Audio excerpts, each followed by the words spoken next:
ডেঙ্গুর হটস্পট বরগুনা। এ পর্যন্ত প্রাণ গেছে অন্তত ৪০ জনের, আক্রান্ত ৫,৫০০-এর বেশি। আর এ সংখ্যা দেশের মোট আক্রান্তের ১/৪।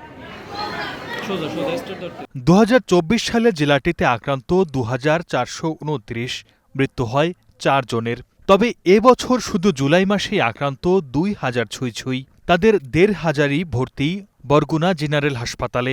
আগস্টের শুরুটা স্বস্তির হলে মঙ্গলবার পর্যন্ত তা দাঁড়িয়েছে ৭৭০ জনে। আর এ হিসাব শুধু সরকারি হাসপাতালের। বেসরকারি ১২২টি ক্লিনিক ডায়াগনস্টিক সেন্টারের কোনো তথ্য স্বাস্থ্য বিভাগের হাতে নেই। ধারণা করা হচ্ছে সব মিলিয়ে ৮ মাসে বরগুনায় ডেঙ্গু আক্রান্তর সংখ্যা ১০,০০০ ছাড়িয়েছে। শুধু আক্রান্ত নয়, ডেঙ্গু থেকে সেরে ওঠারাও কাটাচ্ছেন দুর্বিষহ জীবন।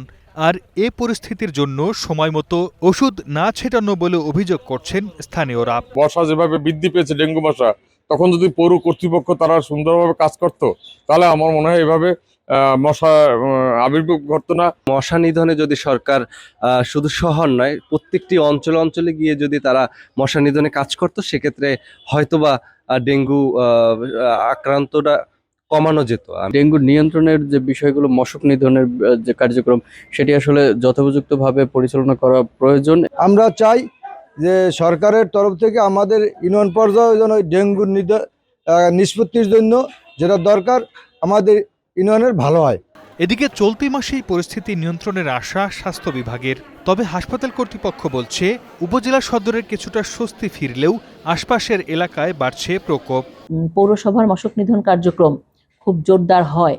আমরা এখনো তো জানতে পারছি বা দেখতেও পাচ্ছি যে মশক নিধন কার্যক্রম চলমান আছে।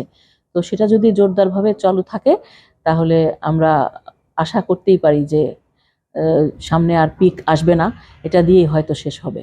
আমাদের উপজেলা স্বাস্থ্য কমপ্লেক্সগুলো এবং ২৫০ বেড হসপিটাল তাদের সক্ষমতা অনেকাংশে অর্জন করেছে বিধায় কিন্তু এই ধরনের এতগুলো রোগী কিন্তু সুস্থ হয়ে বাড়িতে যাচ্ছে। পাশাপাশি কিছু জটিল রোগী যেগুলো হয়, যেমন ডেঙ্গু শক সিনড্রোম অথবা ডেঙ্গু হেমোরেজিক ফিভার নিয়ে যারা আসে, এগুলো যারা ভর্তি হয়, এই সমস্ত জটিল রোগীদের চিকিৎসা করবার সুযোগ সুবিধা শুধুমাত্র বরগুনা জেনারেল হসপিটালে নয়, আমাদের এই ২৫০ শয্যা বিশিষ্ট হাসপাতাল সহ উপজেলা স্বাস্থ্য কমপ্লেক্সের যদি সক্ষমতা আরেকটু বাড়ানো যায়, তাদেরকে আমরা সেই চিকিৎসা সেবা দিতে পারবো। তবে জেলা প্রশাসনের দাবি, এরই মধ্যে আইইডিসির পরামর্শ মতো শুরু হয়েছে কাজ। আগামীতেও পরিস্থিতি নিয়ন্ত্রণে তা অব্যাহত থাকবে। আমাদের কিন্তু এখন পৌরসভার মধ্যে মশা নাই বললেই চলে। আমাদের এই কার্যক্রমের ধারাবাহিকতা থাকবে এবং আমাদেরকে আইডিসিআর যে পর্যবেক্ষণটা দিয়ে গেছেন, আমরা চেষ্টা করব, আমরা জনগণকে বোঝাতে সক্ষম হয়েছি, আমরা চেষ্টা করব আগামী বছরও এই ধারাবাহিকতা যদি আমরা ধরে রাখতে পারি, তাহলে আমরা প্রতি বছর ডেঙ্গু যে প্রবণতা এই অঞ্চলে দেখা যায়, সেটা থেকে আমরা রোধ করতে পারব। এদিকে গুরুতর ডেঙ্গু রোগীর ভরসা ২৫০ বেডের সেই বরগুনা সদর হাসপাতাল। সেখানে আইসিইউ সেবার কোনো ব্যবস্থা নেই। Desk report, star news.